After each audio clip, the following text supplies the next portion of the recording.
Boa tarde, boa noite, bom dia, não sei que hora que você está assistindo esse vídeo, ou que se você está ao vivo aqui também, então boa noite, esse vídeo está sendo gravado hoje, dia 12/6, às 18 horas. Dou as boas-vindas, então, para todo mundo que está aqui, então, acompanhando a palestra de hoje, que será proferida pela Evelyn. Deixa eu me apresentar rapidamente, porque acho que vocês estão vendo aqui, no meu nome está Nelf. Meu nome é Ederson, eu vou coordenar então a conferência de hoje e será proferida, como eu falei para vocês anteriormente, pela Evelyn Erickson.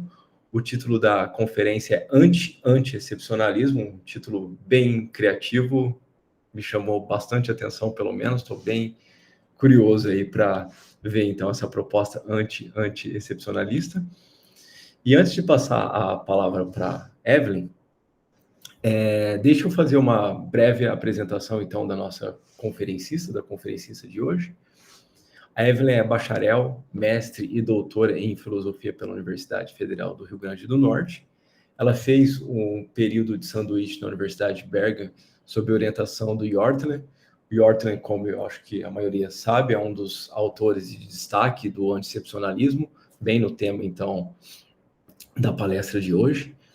A Evelyn tem trabalhado e pesquisado na área de filosofia da lógica, tem publicado bastante em revistas de renome nesse tema, antiexcepcionalismo e outros temas também na filosofia da lógica. E, além disso, a Evelyn recebeu o prêmio CAPES de tese na área de filosofia o ano passado, em 2022, e também, no ano de 2021, ela recebeu o prêmio Ampof de tese também.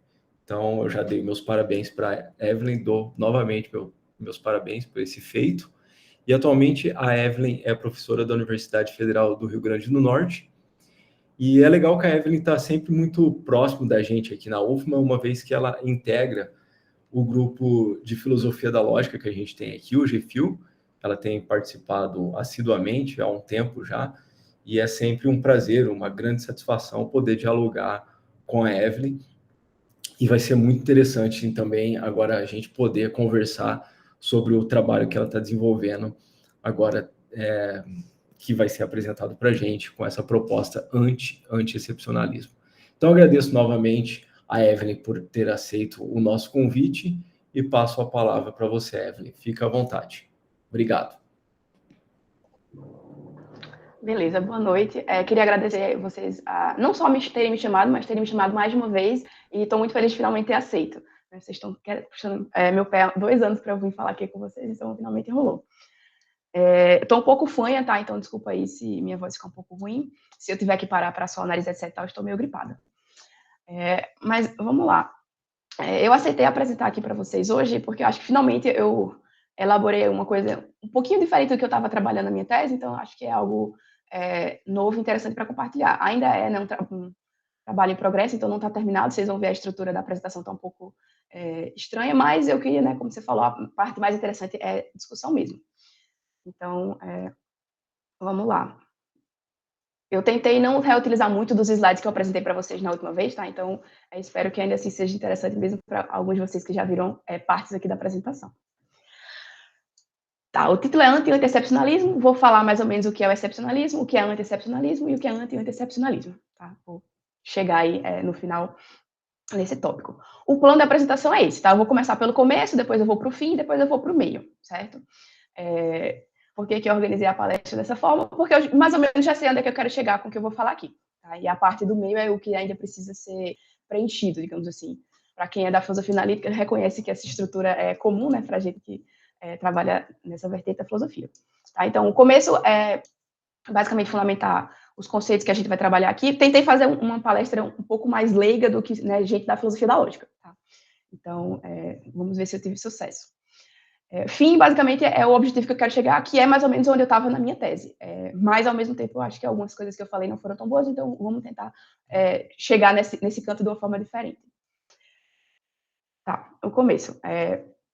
A gente tem certas sentenças, né, na nossa linguagem que a gente gostaria de dizer que são verdadeiras ou falsas, e algumas delas vão ser um pouquinho especiais. Tá? Essa frase aí, por exemplo, ou Beckett está na caixa ou ela não está na caixa, como é que eu sei que essa sentença é verdadeira? Uma maneira de fazer isso é olhar para o mundo, tá? e aí eu encontro que ela está assim na caixa. Existem sentenças que vão ser um tipo um pouco diferente que eu gostaria de não ter que necessariamente olhar para o mundo para descobrir, mas a princípio eu não sei bem quais que são elas.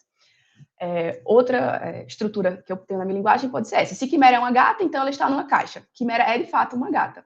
Logo, ela está numa caixa. Posso querer novamente conferir como que o mundo é para saber se essa sentença, conclusão vai ser verdadeira. Tá? Eu olho novamente e ela está assim numa caixa. Para quem já estudou filosofia da lógica ou lembra das aulas de lógica, sabe que essas estruturas que eu apresentei aí são bastante especiais na lógica, tá? A sentença que falava sobre Beckett está na caixa, a gente chama do terceiro excluído, e é uma lei lógica, vai ganhar esse nome especial, e esse argumento que está aí para vocês agora, a gente chama de modus ponens, é um tipo de inferência que a gente considera válida de maneira geral. O desafio da filosofia da lógica é descobrir por que é isso, por que existem certas sentenças ou certas estruturas de argumento que a gente considera como boas ou interessantes ou até mesmo talvez verdadeiras, enquanto que outras sentenças não são dessa forma. Tá? E é nisso que a gente da filosofia da lógica passa o tempo pensando. Então vamos lá, o que é a lógica? Para quem é da filosofia, vocês já estudaram lógica provavelmente no primeiro e segundo semestre, mas existem muitas definições diferentes do que é lógica, porque é uma palavra que é utilizada em vários sentidos, tá? Então, eu começo aqui falando sobre sentidos diferentes que a gente tem para a palavra lógica, para autores diferentes. O Michael Resnick vai definir, primeiro, lógica, ele vai usar essas letras minúsculas para falar sobre uma maneira pelas quais as pessoas inferem, digamos, no dia a dia. As pessoas podem falar coisas que têm ou não têm lógica, e essas estruturas estão espalhadas, digamos assim, por aí. Ele usa lógica com letras maiúsculas para falar sobre a disciplina que estuda certos padrões de inferência que as pessoas utilizam no seu dia a dia. E ele fala sobre sistemas de lógica como sendo as estruturas formais que a gente, nós lógicos com letra maiúscula, utilizamos para tentar descrever as inferências que são feitas. Tá? Então, tem 3 níveis diferentes aí. Quando a gente estuda lógica na primeira disciplina de filosofia, a gente está estudando sistemas de lógica, tá? Provavelmente lógica clássica, proposicional, alguns talvez já estudaram lógica clássica de primeira ordem, talvez até lógica intuicionista, tá? Esses sistemas que ganham esses nomezinhos super radicais são sistemas de lógica, certo? E a ideia é que os lógicos com L maiúsculo vão desenvolver sistemas de lógica para poder, talvez, representar lógica em letra minúscula. Tá? O Priest é outro autor, o Graham Priest, e ele vai separar níveis diferentes também, tá? Ele fala que a lógica utens é a lógica que a gente utiliza também no dia a dia, tá? Então, é algo que a gente... a maneira de raciocinar. E existe maneiras diferentes de fazer isso. A lógica Dawkins, não sei, é a lógica que a gente ensina. Então, nós lógicos decidimos que tem certas lógicas, sistemas de lógica que são mais interessantes e é o que a gente ensina por aí, tá? Então, nós como professores de lógica, a gente ensina essa lógica Dawkins. E tem também o que ele chama de lógica ENS, que seria uma lógica mais especial do que todas, que seria a verdadeira lógica das coisas, tá? E aí parte do papel do que seria a filosofia da lógica seria encontrar qual lógica é essa, qual que é essa lógica ENS. Eu não entendo muito bem essa distinção dele, não, tá? Eu prefiro essa outra, que ele vai falar sobre lógica instrumental, ou seja, existem... Minha gata acabou de arrodear a casa e entrou aqui pela janela. Muito bem. Beckett, inclusive, tá aí. Tá, a lógica instrumental são vários sistemas de lógica formal diferentes que existem, e aí a gente consegue utilizar essas lógicas para propósitos diferentes. Pode ser programar um computador, pode ser tentar regimentar a linguagem natural, tem propósitos diferentes que uma lógica instrumental vai ter. Ela não está na caixa, é verdade. Estava na caixa agora sim, tá? Então, já corrigindo aí. Tá, lógica instrumental são lógicas como instrumentos. A lógica aplicada, eu posso decidir que existe uma certa aplicação principal para... A minha lógica é decidir que eu vou escolher qual que é a melhor lógica para tal aplicação. E aí também tem a lógica em sua aplicação canônica. A ideia sendo que a gente consegue identificar um uso melhor que todos os outros para a lógica e eu posso querer descobrir qual que é a lógica melhor para esse propósito, melhor que todos os outros, tá? Novamente, essa seria a ideia do que os filósofos da lógica estão fazendo, encontrar qual que é a lógica na sua aplicação canônica, certo? O que tem em comum todas essas definições diferentes é que existem sistemas de lógica vários, certo? E talvez existe um âmbito mais especial em que a lógica é aplicada. E aí talvez é de interesse filosófico descobrir qual lógica especial é essa, certo? Então, quando a gente fala de lógica verdadeira, etc., a gente está tentando identificar se existe uma lógica mais especial do que todas as outras. Tá? Eventualmente, a gente pode querer chamar essa lógica de uma lógica verdadeira, tá? Em inglês a gente chama de one true logic. Será que ela existe? E se existe, qual é? Tá? Essa é a pergunta que vai guiar um pouco aqui o trabalho. Tá, quando a gente fala de filosofia da lógica, eu me interesso pela questão de epistemologia, tá? Então, eu vou falar um pouco sobre geral sobre epistemologia, que é a teoria do conhecimento. Se a gente tem conhecimento lógico, eu gostaria de saber de que tipo é esse conhecimento, como que eu justifico o conhecimento que eu tenho, tá?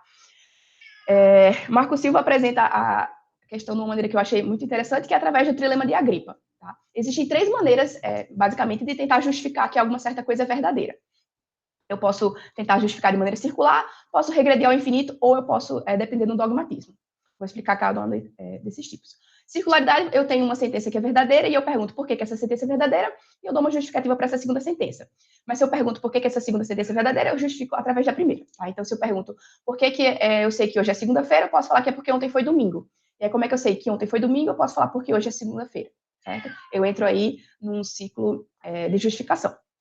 Isso não é a melhor das coisas, porque eu acabo que não justifico nada, tá? Se eu fico nesse círculo eternamente, eu não consigo encontrar nada além dessas minhas crenças para dizer por que essas sentenças que eu acredito são verdadeiras. Uma outra maneira de justificar as minhas crenças é o que a gente chama de regressão ao infinito. Posso perguntar por que hoje é segunda-feira. Ai, meu Deus, a gata já dando meus spoilers aqui.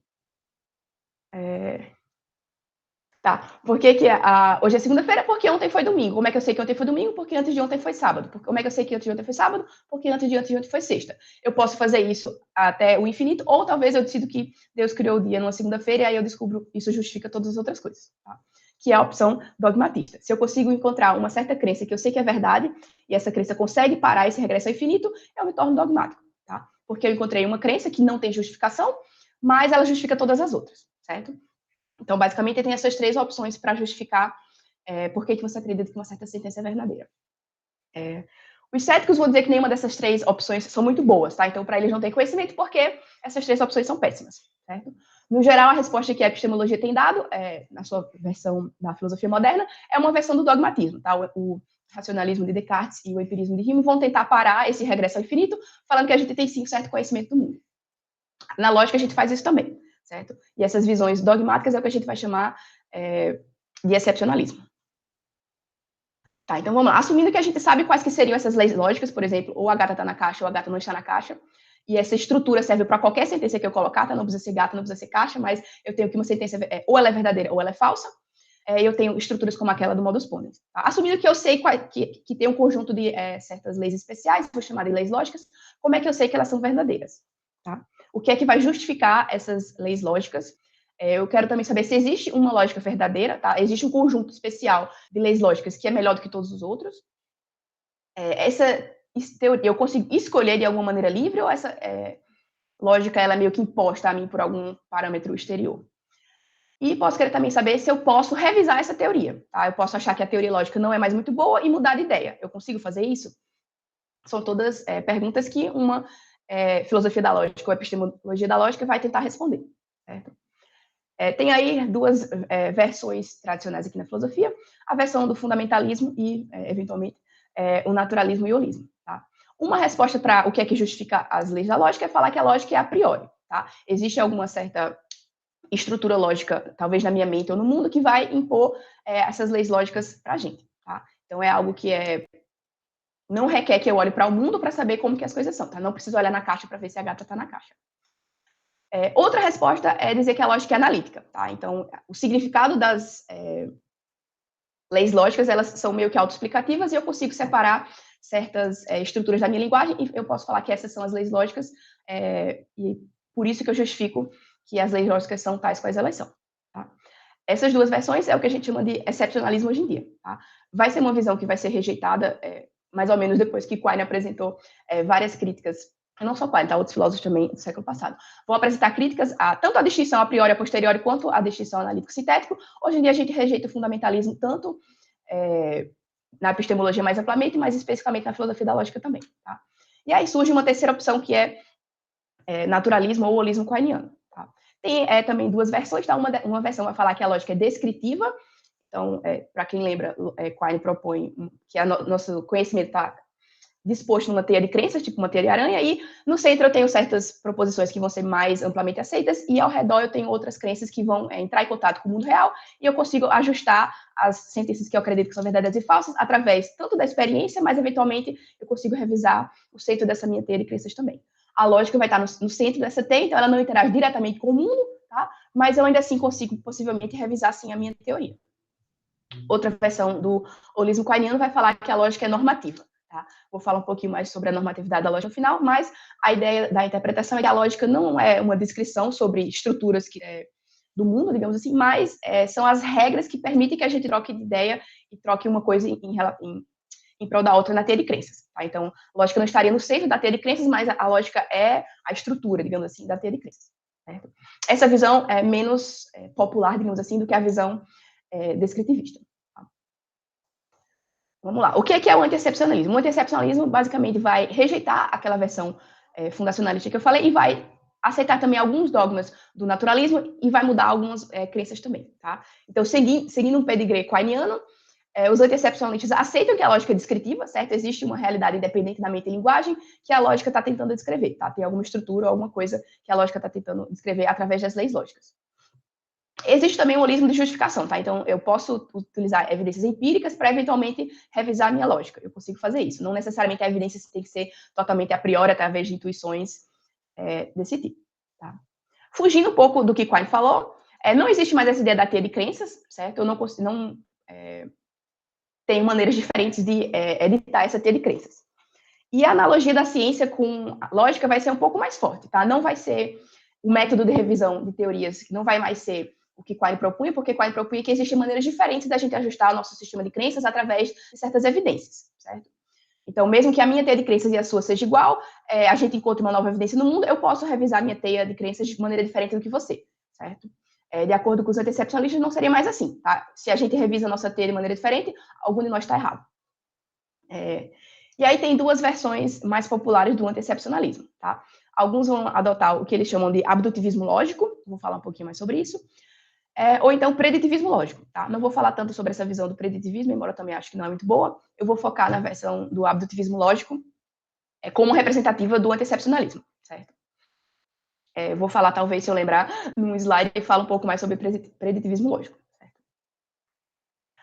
Tá, vamos lá. A teoria da ciência que é adotada pelos anti-excepcionalistas é o que a gente chama de inferência melhor explicação, certo? O argumento dos anti-excepcionalistas é que a lógica e a ciência são muito parecidas e a gente consegue utilizar o mesmo tipo de justificativa e a mesma maneira de revisar as nossas teorias da ciência na lógica também. Qual que é essa maneira? Inferência melhor explicação. Tá? É uma teoria conhecida em filosofia da ciência. A ideia é que se eu tenho diferentes teorias que são empiricamente equivalentes, tá? Representada, não sei se vocês conseguem ver esse meu mouse, tá? Mas eu tenho aqui vários pontinhos que são teorias empiricamente equivalentes, ou seja, as evidências que eu tenho para essas teorias são iguais. Eu não consigo diferenciar qual que é mais verdadeira que a outra. Mas eu gostaria de fazer isso, tá? Porque no final aqui eu quero chegar na teoria verdadeira. E aí, como é que eu escolho qual que é essa melhor teoria? Eu vou passar por um filtro, a gente chama de filtro das virtudes teóricas, tá? Então, simplicidade,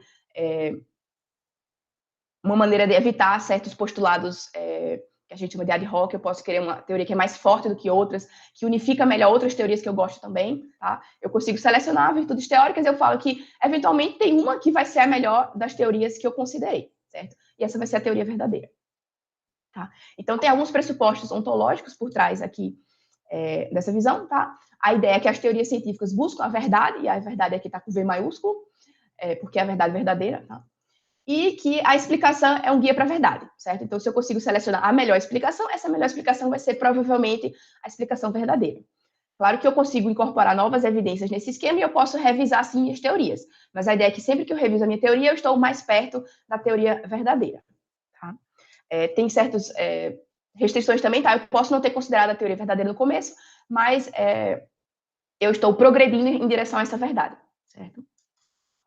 E aí, né, tem algumas questões. De onde vêm as virtudes teóricas? Não é um ponto tão bem explicado assim, tá? É assumido que a gente sabe quais que são, e aí existe uma listinha como simplicidade, força, etc., que se considera uma boa explicação, tá? Mas a ideia é que existe uma certa comunidade de praticantes da ciência que conseguem identificar quais que são essas virtudes. Outra pergunta é de onde é que vêm as evidências? Do mundo real, tá? Então, a evidência para a ciência não é um problema tão grande quanto vai ser para a lógica, porque a gente consegue observar o mundo e eu consigo juntar evidências através das coisas que eu observo, certo? Posso, eventualmente, ter que utilizar um certo aparelho para medir certas coisas e alguma técnica de observação de dados, mas, de qualquer forma, existe um mundo real que vai orientar quais que são essas evidências. Certo? Tá, vamos lá. Abdutivismo lógico é um slide. A ideia, então, é que a gente pega esse mesmo esquema e aplica para selecionar teorias lógicas, tá? Então, eu tenho teorias lógicas empiricamente equivalentes, seja lá o que isso significa, eu vou ter que ter um certo conjunto de virtudes teóricas para selecionar essa melhor teoria. Vou encontrar a melhor explicação e essa vai ser a teoria lógica verdadeira. Tá? Isso aqui entra em alguns problemas. Por exemplo, quais que são as virtudes teóricas para lógica, certo? Já é confuso um pouco pensar quais que são as virtudes teóricas para a ciência, porque é necessário que tenha convergência de opinião, digamos, de certos especialistas. Mas na lógica isso é mais problemático, por quê? A gente tem sistemas lógicos que vão ser mais fortes que outros, no sentido de a gente consegue derivar mais verdades através dessas teorias, mas nem sempre essas teorias são consideradas melhores do que as teorias mais fracas, tá? Então, na lógica, nem sempre ter uma teoria forte é bom, às vezes a gente quer ter uma teoria fraca. Tem aí um ponto de desavença profunda, digamos assim, em relação a se a gente quer uma teoria que tem uma linguagem fraca ou forte, ou consegue derivar muitas verdades lógicas ou não. Tá? Então, não sabemos bem qual que seriam essas virtudes lógicas. Outro problema nesse esquema é onde é que estão as evidências que vão ser utilizadas para revisar teorias lógicas, certo? Como é que eu escolho quais que são essas teorias? Também tem muita desavença em filosofia da lógica de quais evidências são essas. Se a gente considera só evidências empíricas, não necessariamente isso é suficiente.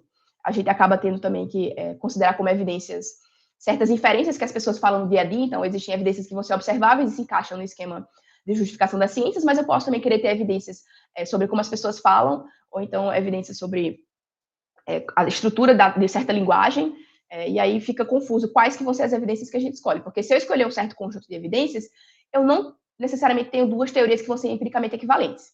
Tá? Em lógica, parece ser que quando a gente escolhe qualquer evidência, já existe uma teoria que se equivale a essa evidência. Tá? Não existe esse cenário, pelo menos até agora, de teorias empiricamente equivalentes em lógica. Tá? Então, esse esquema não se aplica muito bem porque simplesmente a gente não tem um cenário. Não sabemos quais são as virtudes teóricas e também não temos casos genuínos de teorias que são empiricamente equivalentes. Tá? Outro problema também, falando em lógica, é que se a gente vai falar da teoria verdadeira de V maiúsculo, eu estou me comprometendo, de certa forma, com o que a gente chama de realismo lógico. Tá? Existe uma estrutura lógica, ou existe um conjunto de leis lógicas que se aplicam a um certo domínio, que são verdades com V maiúsculo. Tá? Então, acaba que compromete um pouco uma visão de epistemologia da lógica com uma ontologia específica. Tá? O que seria essa estrutura lógica, eu não sei. Se eu me comprometo ou não com os conectivos da linguagem lógica que eu adotei, também não sei. Tá? Mas parece ser um pouco estranho que a gente começa querendo evitar uma visão fundacionalista da lógica, e a gente acaba voltando para uma visão que vai ser um pouco fundacionalista também. Tá? O realismo lógico vai falar que existe sim algo que funda as nossas teorias lógicas, a estrutura do mundo. O acesso que eu tenho a essa estrutura também é um pouco complicado, tá? Porque talvez eu tenha que acabar considerando que existe sim certas evidências a priori que vão justificar por que a minha teoria é essa. Enfim, o cenário acaba sendo um pouquinho bagunçado e eu não acho que inferência é a melhor explicação aplicada à lógica faz muito sentido, certo? E aí a ideia do anti-excepcionalismo é que existe uma teoria interessante que, se a gente rejeitar o anti-excepcionalismo, pode surgir. Tá? Tá. Revisando aqui, então, problemas em aberto para o anti-excepcionalismo. Existe uma coisa que a gente chama de problema da lógica no plano de fundo. Tá? Se eu assumo que uma lógica é verdadeira, eu preciso dessa lógica para poder revisar essa mesma lógica. Certo? Então, na teia de crenças de Quine, a gente tem uma certa estrutura na teia e que, se eu for revisar, o que é que eu uso? Eu uso a estrutura que eu já tenho, certo? E acaba sendo um pouco circular, tá? E aí tem esse trabalho aí do Lobel que vai falar que a melhor teoria já se escolhe através tanto da evidência quanto das virtudes teóricas que a gente escolher, certo? Então, se eu escolho um certo conjunto de evidências, automaticamente a melhor teoria já está escolhida. E essa melhor teoria também vai escolher aquele conjunto de evidências que eu queria. Isso é circular. E se eu escolho certo conjunto de virtudes, a mesma coisa. Essas virtudes vão propor que certa teoria é verdadeira e essa teoria verdadeira vai propor que essas virtudes estavam corretas. Tá? É um pouco esquisito, dado que o que eu queria era selecionar a teoria verdadeira, dado essa equivalência empírica que já não existe. Outro problema é essa ladeira escorregadia, tá? Que nos leva rapidamente a uma versão realista do que seria lógica, certo? Então, a gente tem aí um problema que talvez é circularidade e um problema também que é dogmatismo. Também tem um outro problema que é o que é que a comunidade dos lógicos tem a ver com a história, certo? Qual que é o papel dos lógicos com L maiúsculo?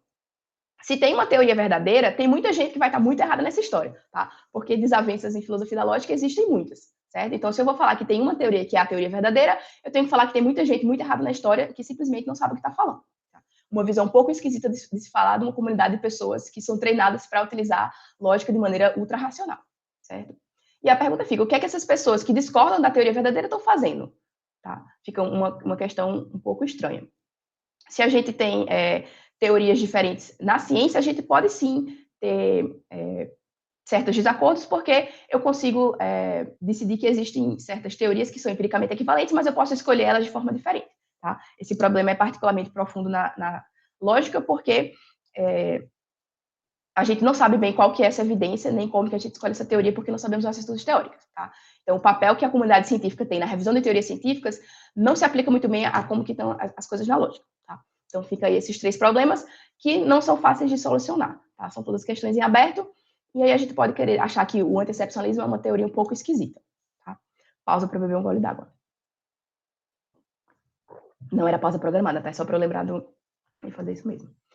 Tá, e aí o que acontece? Se eu tenho uma teoria verdadeira, e eu tenho uma inferência, a melhor explicação, etc e tal, o que é que isso nos diz sobre a lógica, tá?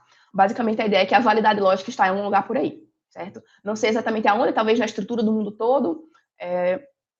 Enfim, realismo lógico é uma posição um pouco estranha para impor na comunidade de lógica. Tá?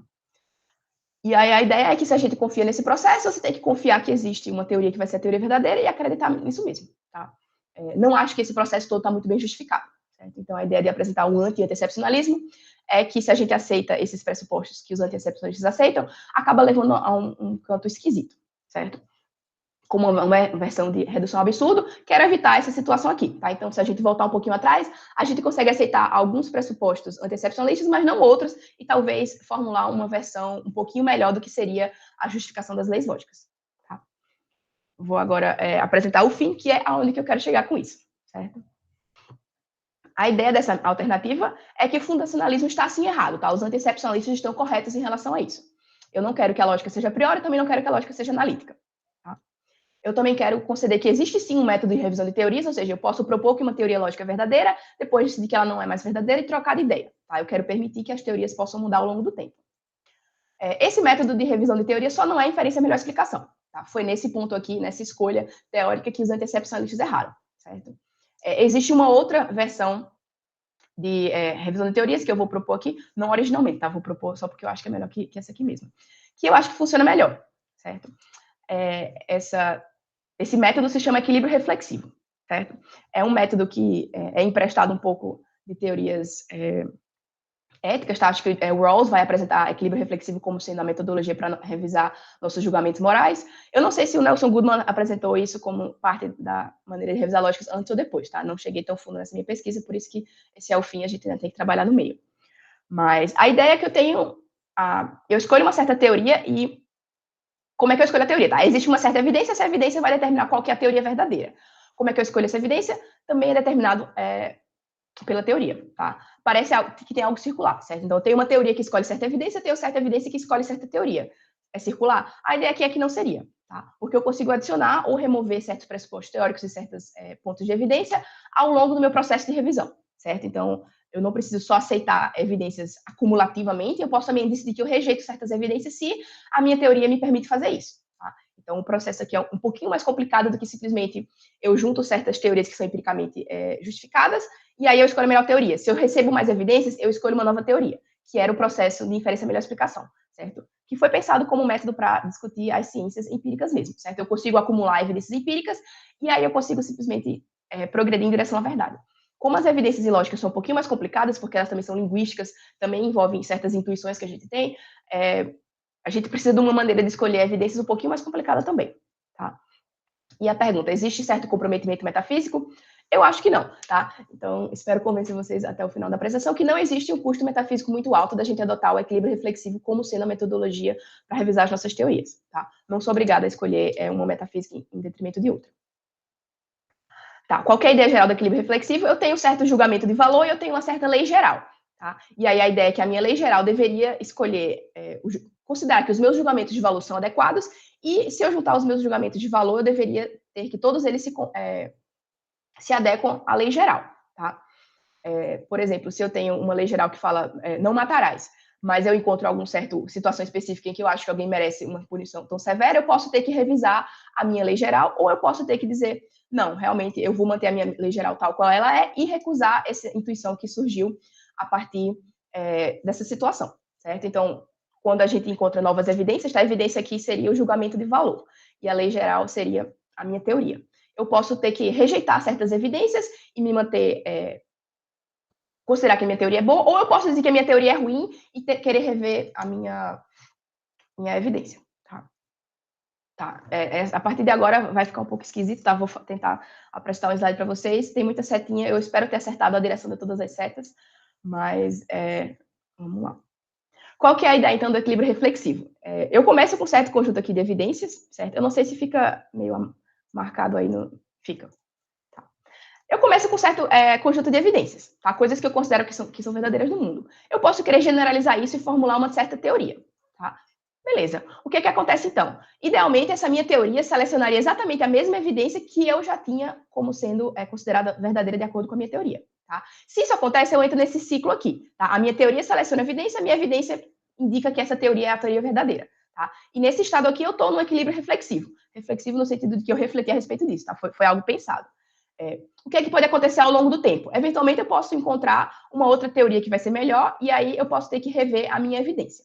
Certo? E aí eu posso ter que ficar revendo pontos de evidência e teoria até chegar a uma nova teoria, e posso também, evidências podem ser descobertas ao longo do tempo. Tá? Então, eu tenho input tanto de novas considerações teóricas, quanto de novas evidências.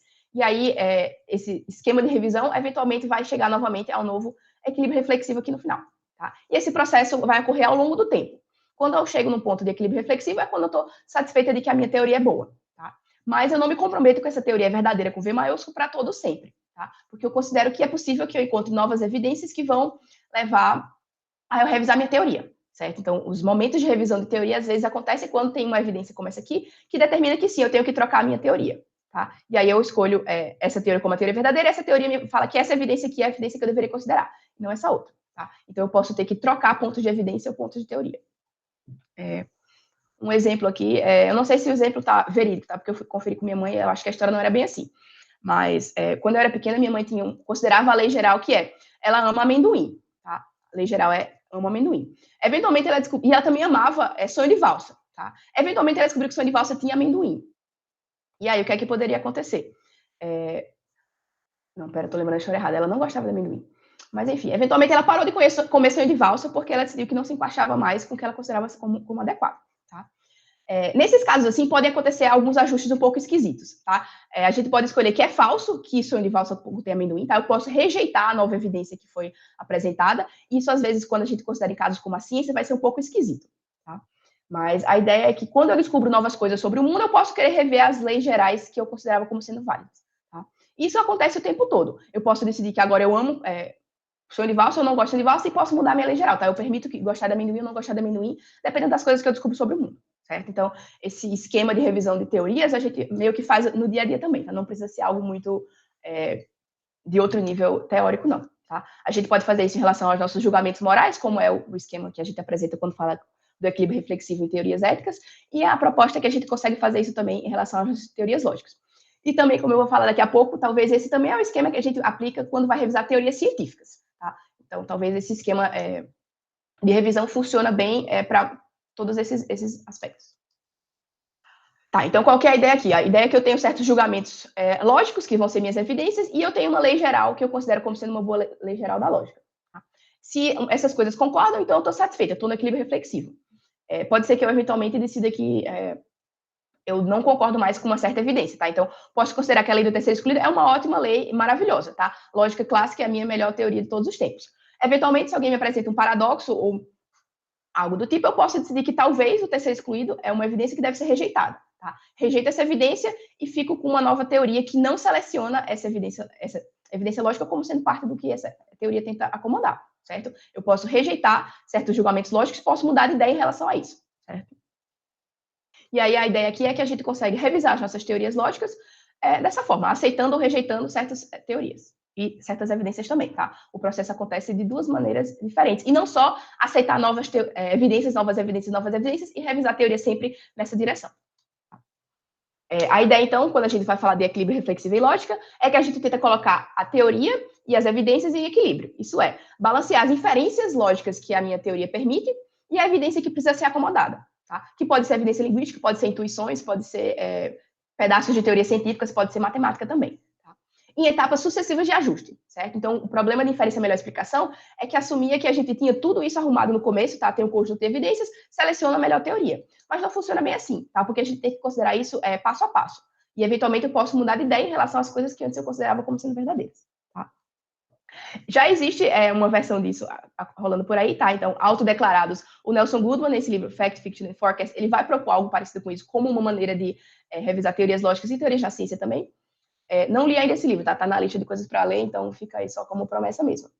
O Michael Resnick vai defender esse tipo de revisão nesse paper, e o Pravitz também, tá? Num texto um pouco obscuro, porque foi publicado em sueco, foi traduzido para o português, mas não rola muito em inglês, tá? Então, acho legal que a gente em português tenha acesso a esse texto, que vai falar sobre isso, certo? A gente, como pessoas, a gente raciocina de uma certa maneira, que a gente pode aceitar certas leis lógicas e rejeitar da mesma forma que a gente faz com intuições que a gente tem em questões éticas. Acusado no sentido de que Quine não se autodeclarou como utilizando equilíbrio reflexivo, mas o Jack Woods vai falar, através de uma crítica que o Crispin Wright faz, que o Quine também utilizava equilíbrio reflexivo como maneira de revisar as teorias na teia de crenças. Tá? Então, de acordo com essa interpretação aqui, o que Quine fazia já era inferência, equilíbrio reflexivo, desculpa. Tá? Então, quando a gente tenta acomodar uma nova evidência na teoria de crenças, isso já acontece de maneira que eu posso ou rejeitar essa evidência ou aceitar, incorporar na minha teia, e isso vai desencadear outras mudanças. Tá? Então, de acordo com essa interpretação aqui, Quine, na verdade, já aceitava esse tipo de coisa, então o pedigree que eu estou apresentando aqui também é quiniano. Tá? Outro esquema que também é interessante mencionar, na verdade, deixa eu perguntar se eu já falei muito ou se eu falei pouco. Estou sentindo que eu já falei talvez uma meia hora. Meia hora já foi, mas está tranquilo. Você tem bem mais que meia hora, lembrando. Pode falar até 50 minutos tranquilamente. Show. Tá, então, essa proposta de equilíbrio reflexivo já rola em outras áreas também. Tá? Então, o Lakatos, na sua versão de filosofia da matemática, vai falar sobre demonstrações e refutações. E a ideia aqui também é que funciona mais ou menos na ideia desse equilíbrio. Tá? Esse slide é o pior slide, porque eu não tive paciência de colocar o texto no lugar e as setinhas vão ficar mexendo no lugar, tá? Então, desculpa por tudo quem tem toque. Não olha. Mas a ideia é que eu tenho uma certa conjectura matemática, e aí a ideia é que eu consigo formular uma certa demonstração para essa conjectura que eu tinha. Tá? E aí eu faço isso, acabou a matemática para todo sempre? Claro que não. Tá? O que acontece é que a comunidade matemática vai tentar revisar meu resultado e vai tentar encontrar erros no que eu acabei de fazer. Tá? E o que acontece muitas vezes é que alguém apresenta uma refutação, tá, a essa demonstração. O que acontece a partir daí? Existem opções diferentes. Certo? Ele vai falar que eu posso querer voltar e corrigir a minha demonstração, tá? Porque talvez eu fiz algum erro, realmente estava errado, mas agora está correto. Eu demonstro novamente o resultado.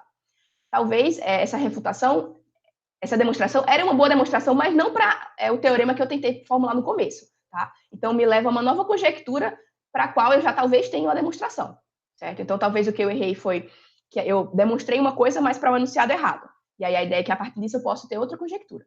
Ou eu posso realmente ter cometido um erro e aí eu volto e corrijo. Tá? Ou talvez o que acontece, que é o caso mais interessante, é que através dessa refutação eu descubro que existe um novo conceito, um conceito matemático que pode ser extraído a partir desse processo. Tá? Então, o exemplo que ele dá é para poliedros regulares, todas arestas, vértices, não sei o quê. Não lembro mais disso, não. Tá? Mas a ideia é que existem certos teoremas que são demonstrados para todos os objetos matemáticos desse tipo, esse teorema vale. O que o pessoal fala é que não são para qualquer objeto matemático desse tipo, são para objetos matemáticos desse tipo aqui. Esse outro tipo aqui são objetos de outro tipo diferentes. E aí eu tenho um novo conceito, tá? Objetos matemáticos do tipo 1, objetos matemáticos do tipo 2. E a partir disso eu consigo descobrir novas coisas na matemática utilizando esse esquema aqui. Tá? Então, eu tenho um certo equilíbrio reflexivo quando a demonstração que eu propus se enquadra, assim, na conjectura que eu tinha, certo? Mas a gente tem um certo progresso no desenvolvimento da matemática porque a gente está sempre tentando encontrar contra-exemplos e casos extremos em que os teoremas falham, e a partir disso a gente consegue desenvolver a matemática. Tá? A minha ideia aqui é que isso já emula, de certa forma, o que seria o equilíbrio reflexivo. Se a minha demonstração se enquadra na minha conjectura, ótimo, estou em equilíbrio. Mas, se não, isso não tem problema, porque eu posso continuar buscando outras conjecturas ou desenvolver novos conceitos e aí procurar as demonstrações adequadas para isso. Olha, pulou errado, horrível. Em lógica, também já tem uma interpretação que vai falar que a lógica funciona mais ou menos assim. Tá? A gente revisa teorias lógicas seguindo mais ou menos o esquema que Lakatos propõe para a matemática. Tá? A Gillian Russell vai propor algo parecido em lógica, tá? Então, eu não quero... Se existem contra-exemplos para muitas das nossas leis lógicas, o que acontece? Eu não tenho nenhuma teoria verdadeira, ou talvez o que acontece é que eu preciso modificar os meus conceitos lógicos para se encaixar nas propostas que eu quero, tá? Então, eu não vou aceitar que qualquer contra-exemplo lógica demonstre que aquela coisa é falsa, tá? Talvez eu precise separar diferentes conceitos a partir desse processo e a lógica se torna uma disciplina frutífera porque eu consigo utilizar esse esquema aqui, tá? O Stephen Ree também vai falar que a teoria da matemática do acaso se aplica bem à lógica, porque a gente consegue falar que a lógica é, de uma certa forma, a priori, tá? Porque a estrutura lógica das coisas não tem nada a ver com o mundo, mas, ao mesmo tempo, é, sim, revisável, tá? Nesse esquema aqui que Lakatos propõe. Então, se eu tenho certas refutações, eu preciso rever a minha teoria, certo? Então, a gente tem uma certa maneira de falar que a lógica, ela é a priori, mas não é uma versão fundacionalista das coisas, certo? Talvez, se eu tivesse que ter cortado a parte da apresentação, seria essa parte aqui, tá? Mas eu estava com medo de falar pouco, então recheei um pouco aí com isso aqui. Mas qual que é a ideia? A ideia é que existem maneiras de revisar as nossas leis lógicas que não necessariamente seguem o esquema científico, digamos assim, de inferência melhor explicação, mas talvez se espelha em outros esquemas, tá? Em que eu consigo, de uma melhor forma, acomodar as evidências que eu vou ter como evidências lógicas e as teorias que vão surgir a partir dessas evidências. Tá? A parte mais interessante agora é falar sobre o meio, né? Como é que eu chego de uma rejeição do antecepcionalismo para falar que a lógica consegue revisar suas teorias a partir do equilíbrio reflexivo. Vou falar sobre epistemologia de novo. A Catherine Elgin, ela vai propor, num livro que eu também não terminei de ler, tá, gente? Então, por isso que ficou aqui para o final. Existem 3 maneiras diferentes que a gente pode adquirir conhecimento. Tá? Ela vai falar que conhecimento pode ser um procedimento perfeito, imperfeito ou puro. Tá? Um procedimento perfeito seria um que não permite margem para erro. Tá? Se uma certa sentença é verdadeira, ela deve ser autoevidente ou derivada de outras sentenças via uma corrente inferencial. Certo? Então, existem certas coisas que são verdade e pronto, e aí eu consigo derivar outras sentenças verdadeiras utilizando certas regras lógicas. E aí o conhecimento é um procedimento perfeito porque eu tenho essas sentenças autoevidentes e não é nada disso, o processo não é corrompido ao longo dessa corrente inferencial. Certo? Um procedimento imperfeito é menos rigoroso, tá? A gente pode considerar como conhecimento certas sentenças que a gente vai eventualmente descobrir que são falsas, tá? Mas como a gente consegue revisar as nossas alegações verdadeiras, não tem problema, certo? Então eu posso falar que uma coisa hoje em dia é verdade, que daqui a um tempo eu vou descobrir que é falso, certo? Porque simplesmente o mundo não é perfeito. Tá? Outra opção é falar que a gente tem um procedimento puro, tá? Não existe uma medida externa para o sucesso de uma teoria, certo? O campo de investigação propõe seus próprios critérios para a verdade das suas sentenças, tá? E decide isso por meio de consenso, tá? Então, existe uma certa comunidade que vai escolher seus próprios parâmetros e, a partir disso, decidir o que é verdadeiro e falso, tá? E não existe nada externo a essa prática que vai decidir quais que são essas coisas.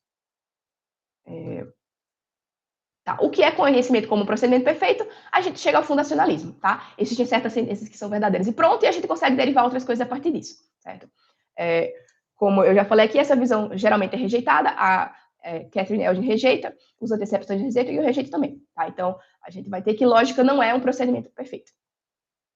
A outra opção é considerar que a lógica seria um procedimento puro, tá? O que é o procedimento puro? Não há correspondência a uma realidade independente da mente e linguagem, certo? Então, não existe nada que vai determinar se aquela coisa é verdadeira ou falsa fora da prática.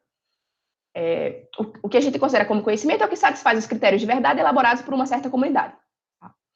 E aí a gente fala sobre convenções implícitas e explícitas também, tá? Baseado numa prática conjunta. Ela vai falar que a teoria da ciência do Thomas Kuhn é dessa forma, tá? Quando a gente elabora um certo paradigma, aquela comunidade elaborou o paradigma. Uma sentença, uma teoria vai ser verdadeira ou falsa se aquele paradigma fala aquilo. Tá? Não importa nada além do que aquele paradigma determina como sendo um procedimento para encontrar sentenças verdadeiras. Ela fala também que essa é a proposta de Wittgenstein quando ele fala sobre jogo. Tá? Então, se a gente vai participar de uma certa prática, a gente participa de um certo jogo, aquele jogo tem certas regras implícitas ou explícitas que a gente está seguindo. E se a gente pensa na ciência como sendo um certo jogo, também não tem nenhum parâmetro externo a isso. Tá? As regras do jogo é que vão determinar se as nossas sentenças vão ser verdadeiras ou falsas. A proposta aqui é que existe relativismo sim, certo? Porque podem existir paradigmas diferentes, que têm procedimentos diferentes para determinar o que é verdadeiro, mas não existe pluralismo, tá? Porque eu não consigo comparar um paradigma com outro. Existem problemas aí de comparar vocabulário entre uma teoria e outra, então não existe continuidade entre um paradigma e outro, tá? Se tem uma certa comunidade científica praticando uma coisa diferente da minha, nem entendo o que aquelas pessoas estão fazendo, certo? Então ela vai falar que essa opção tem relativismo sem pluralismo. Essa também é a resposta que ela dá para como que a gente justifica conhecimento lógico, tá? Para ela, conhecimento lógico é conhecimento puro, certo? Então, a gente pode escolher um certo sistema lógico por convenção e pronto, tá? Só existe verdade em L. L, caligráfico, sendo uma teoria lógica, certo? Então, se eu aceito as regras do jogo da lógica clássica, eu simplesmente já sei o que é verdade, o que a lógica clássica me fala que é verdade. Se eu aceito as convenções da lógica intuicionista, as verdades que a lógica intuicionista me fala são verdades e pronto. tá? Não existe nada além disso. Não tem nenhum parâmetro externo, independentemente de linguagem, para eu decidir se essa lei lógica é verdadeira de verdade. Tá?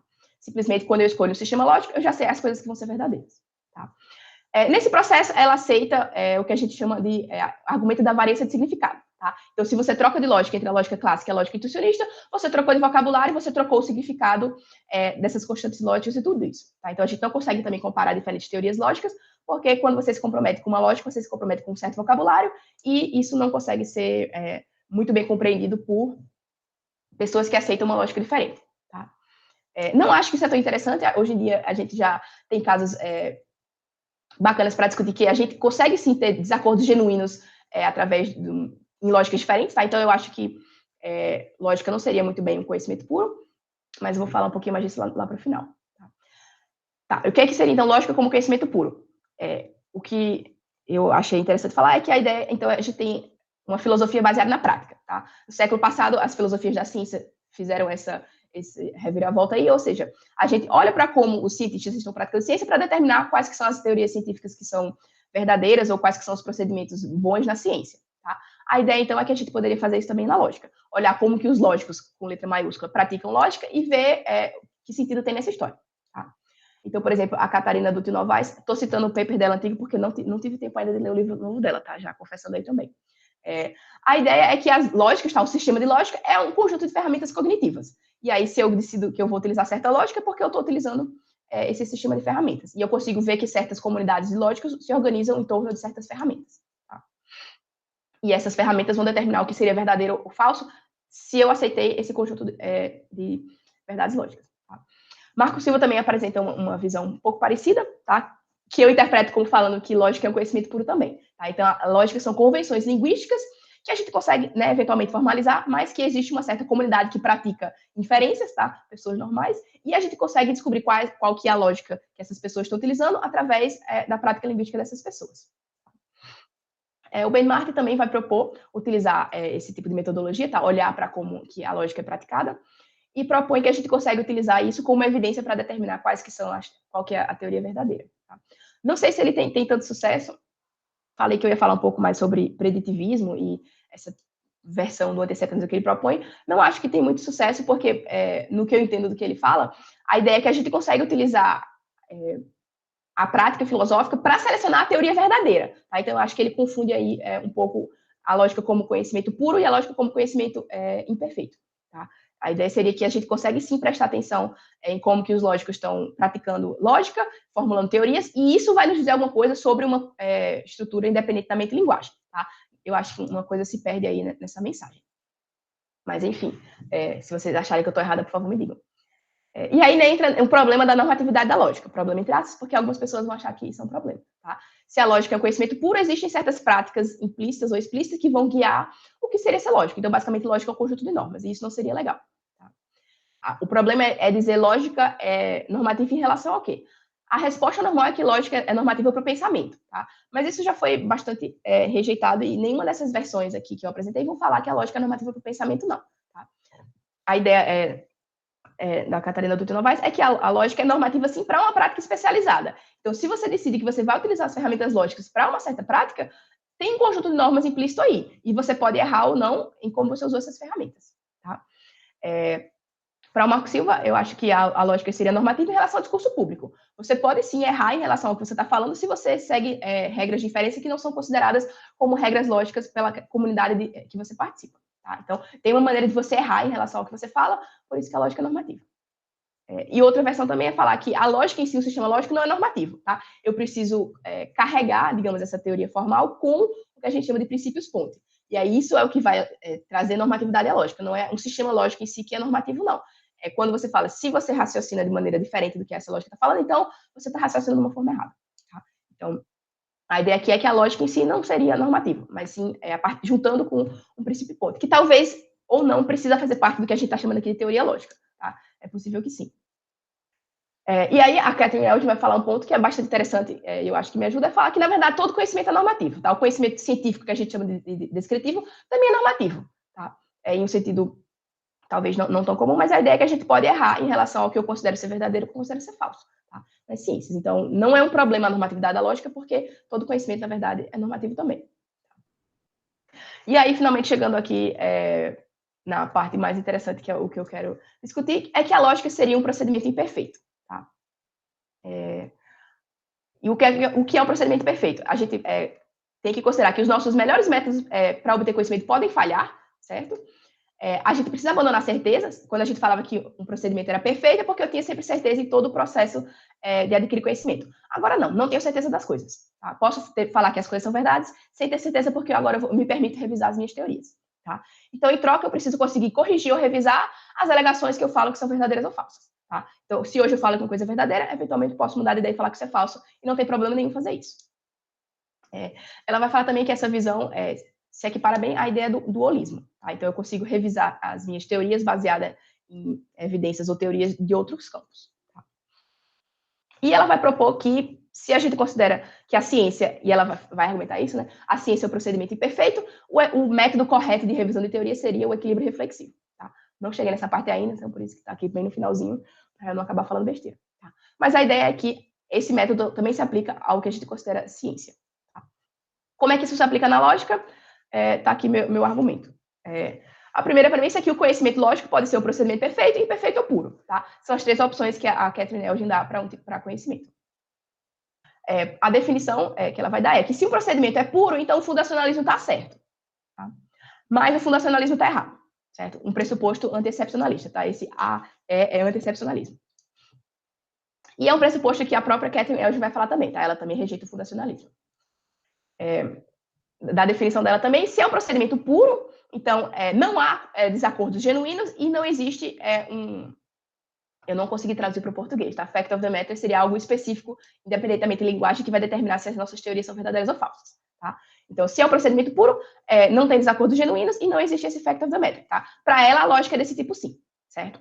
Para os anti-excepcionalistas não é, tá? Então, outra premissa anti-excepcionalista é que existe sim desacordos genuínos e existe sim algo que vai determinar se as teorias vão ser verdadeiras ou falsas, tá? É o que eu chamei aqui verdade simplista, que é uma verdade fora do certo sistema lógico que eu defini.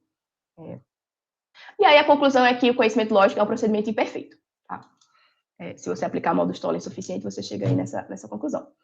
E aí, como corolário, a gente tem que o equilíbrio reflexivo é o método adequado para revisar teorias lógicas, tá? Que era onde eu queria chegar, certo? Vou deixar aí mais depois das perguntas eu posso voltar para esse slide para vocês apreciarem quão bonito isso é. Tá? Mas a ideia que eu quero chegar é essa, certo? A lógica é o conhecimento imperfeito, que eu acho que os anti-excepcionalistas concordariam sim, tá? Onde que eles erraram é que o método adequado para revisar teorias não é inferência melhor explicação, mas sim equilíbrio reflexivo. E aí fica a questão, né? Se a lógica é um procedimento puro ou um procedimento imperfeito.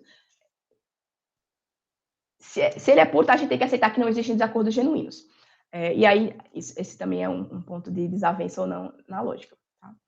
Mas a minha ideia aqui secundária é que não faz diferença, tá? Se a lógica é um procedimento puro ou imperfeito. A minha justificativa disso é voz da minha cabeça, mas uns tópicos que o Resnick vai discutir nesse paper dele. Tá? Porque ele propõe que um equilíbrio reflexivo é uma maneira de revisar a metodologia, mesmo sendo um conhecimento puro. Tá? Então, a minha proposta aqui também é que o equilíbrio reflexivo pode ser uma metodologia para revisão tanto do procedimento puro quanto imperfeito. Certo?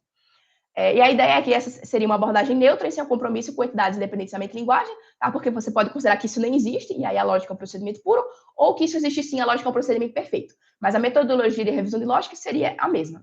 Tá? E a ideia é que a gente pode atingir sim certos pontos fixos, tá? Em que eu reviso a minha evidência em prol da minha teoria escolhe aquela mesma evidência, mas a gente nunca vai saber se a gente chegou lá, certo? Porque é necessário que fique aberta a possibilidade da gente mudar a nossa teoria no futuro, certo? Obrigada pela atenção. E, por último, só mais uma foto de uma gata numa caixa. Valeu. Espero que vocês tenham acompanhado até o fim. E se eu falei 40 minutos, super sucesso. Desculpa se eu falei demais também. Valeu, Evelyn. E pelo jeito, pelo teu critério aí, foi muito sucesso, tá? Porque você ganhou o prêmio aí de conseguir alcançar o tempo que você não tinha batido antes. Então, mais uma marca aí, sua maratona da conferência. Passou de 40 minutos, entendeu? Nas minhas contas aqui deu 43, não sei se eu fiz as contas certas. Então, bateu aí a maratona. Bom, Obrigado, Evelyn. Muito, muito interessante mesmo. Várias partes instigantes. A tua palestra é muito rica, porque toca em vários assuntos interessantes: filosofia da lógica, pluralismo lógico, normativismo da lógica, antiexcepcionalismo, que está uma bagunça.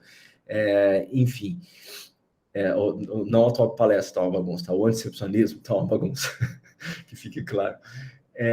Então, bem interessante. Eu anotei algumas coisas aqui também. Mas eu acho que seria interessante, então, agora a gente conversar e ir para esse segundo momento de debates. Então, para organizar o debate, eu peço para vocês, gente que estão escutando e que tenha dúvidas e queira conversar um pouquinho com a Evelyn, que use esse recurso de levantar a mão, porque daí organiza a fila aqui para a gente, fica mais fácil. Então, quem tiver alguma questão, dúvida, sugestão, crítica, comentários, fique à vontade, então, para usar essa ferramenta que a gente tem aqui de levantar a mão, pelo menos no computador aqui no lado de baixo da tela, e a gente inicia, então, a nossa conversa. E aí?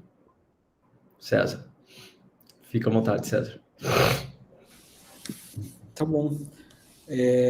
Obrigado pela apresentação, Evelyn. Principalmente o começo foi bem didático, introdutório, acho que foi bem útil para os estudantes que estavam aqui, né, para entender esse panorama do anti-excepcionalismo. E logo que tu mandou o teu título, Evelyn, daí eu fiquei, até o Ederson comentou no começo, né, anti-excepcionalismo. Eu fiquei pensando, por que ela não aplicou a dupla negação, né, e não colocou só excepcionalismo, né, porque anti-excepcionalismo. E, então, será que eu entendi? Então, uma parte da minha pergunta é isso, né? A tua posição continua sendo anti-excepcionalista, né? O que tu fazes é tu te contrapões a essa, digamos assim, a versão mais popular no momento de anti-excepcionalismo, que é o vínculo entre o anti-excepcionalismo e o abdutivismo, né? É o anti-excepcionalismo abdutivista. Daí diz, não, o abdutivismo não é o método adequado aí, o, sei lá, correto de seleção de teorias. Na verdade, o equilíbrio reflexivo é que pode fazer esse papel, né? Como você disse no momento da sua fala, né? Eles erraram ali o diagnóstico, ao pensar que era o abdutivismo, essa parte não é, mas pode ser o equilíbrio reflexivo.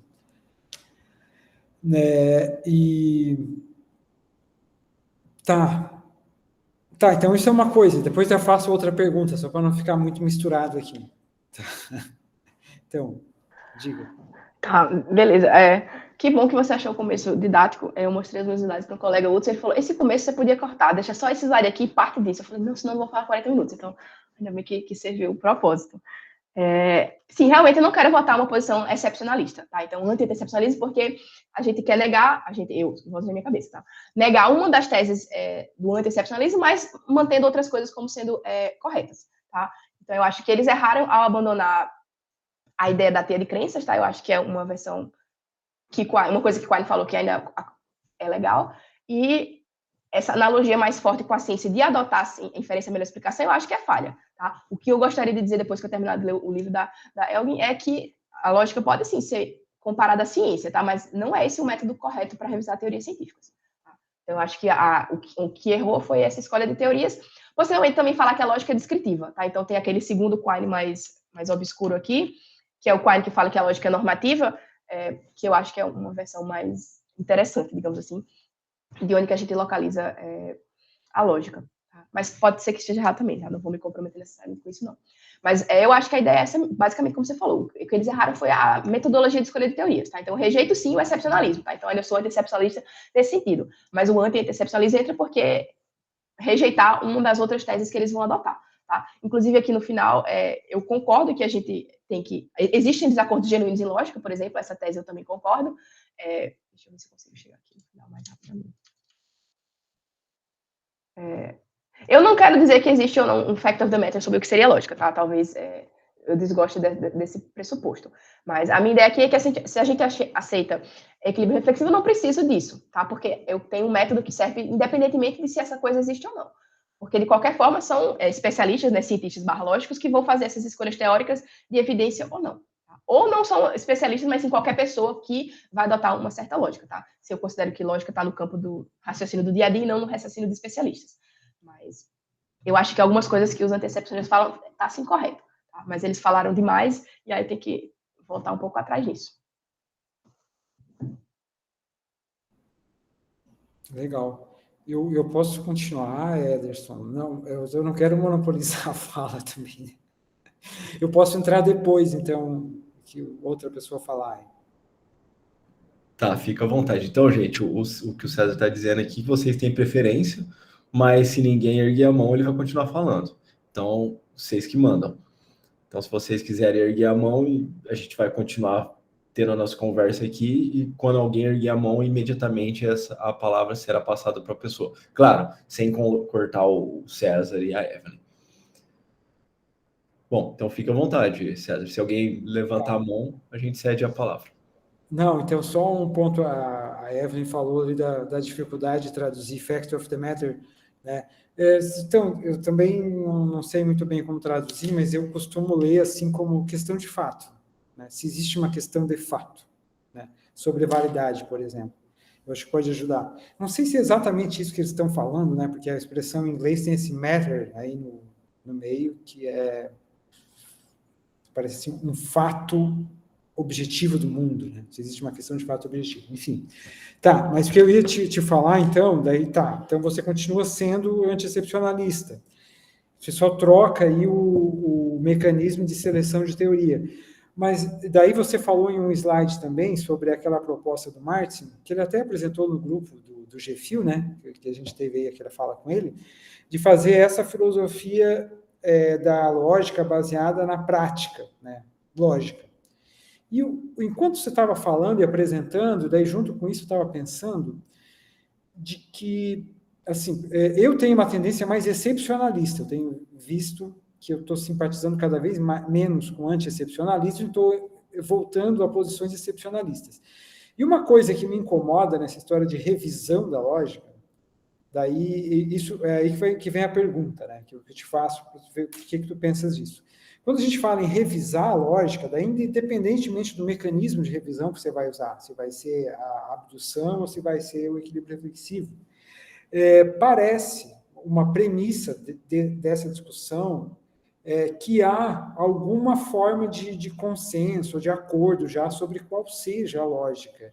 E daí, então, ok, temos aí uma forma de consenso, e daí a gente revisa, né, e chega num outro estágio, a partir de um método, seja qual for. Analogamente, é o que acontece na ciência, né? As teorias, as várias disciplinas científicas, elas têm momentos de acordo, de consenso, né? Vamos revisar as teorias fundamentais da física, tem lá a teoria da relatividade, tem a mecânica quântica, não sei o quê. Então, tem um momento de consenso que é revisado, daí passa falando em termos kuhnianos, né? Passa por um momento de revolução, onde não tem mais consenso, aquela coisa toda, até que chega a um novo momento de equilíbrio. Então, faz sentido falar de revisão quando vai tendo esses momentos de algum equilíbrio na comunidade, né, em que há um acordo sobre o que seja o objeto da revisão. E daí, quando eu olho para a comunidade dos lógicos, daí isso pode ser que eu esteja com um olhar errado. Então, isso é uma questão de fato agora, né? Se há um dado sobre isso, na prática lógica. Assim, pelo menos no momento atual, não parece ter consenso nenhum sobre nada. Então, está revisando a lógica, está revisando qual lógica? Não tem isso, uma revisão, a não ser que seja assim, cada lógico individualmente, pensando sobre a lógica que ele aceita, né? Por exemplo, eu sou um lógico clássico, eu aceito a lógica clássica, tá? Daí agora eu tenho contato com algumas evidências, paradoxo, mentiroso, sei lá o que me diz, não dá para ser a lógica clássica. Daí eu reviso a minha lógica individual. Então, agora eu não sou mais um clássico, agora eu sou um dialeteísta, né? Porque eu revisei. Mas, entende, assim, a questão que eu estou, o meu desconforto, que daí vale tanto para o anti-excepcionalismo abdutivista, quanto para a proposta que você está fazendo. Eu estou dizendo assim, parece que na prática a lógica não tem isso. As lógicas estão mudando, ou se propondo novos sistemas, mas os novos sistemas que são propostos, eles não são, nem sempre eles são propostos como revisão de um sistema existente. Às vezes o cara pega lá e propõe um sistema lá diferente, pá, tá aí, né? Alguns propõem como, eu quero mudar aquele sistema que já tem, mas muita gente não faz isso. Então, o que você acha, assim? Dá para falar de revisão? Tá, beleza. Vários pontos interessantes aí que você falou. Acho que eu vou responder em ordem contrária, porque é o que eu anotei aqui, mas eu acho que um problema para a versão do abdutivismo lógico é falar sobre se a revisão é individual ou se é coletiva. Porque parece que até agora o que eles falam é uma pessoa revisou sua teoria e é a teoria favorita do Grant Priest, outra é a teoria favorita do Williamson, mas como que eles concordam? Parece que nunca que eles vão concordar em alguma coisa, tá? Então, o esquema de inferência melhor explicação é ruim porque não consegue forçar, entre aspas, ninguém a concordar com nada, tá? Então, esses desacordos profundos são tão profundos que vira desacordos linguísticos, o que deveria ser evitado.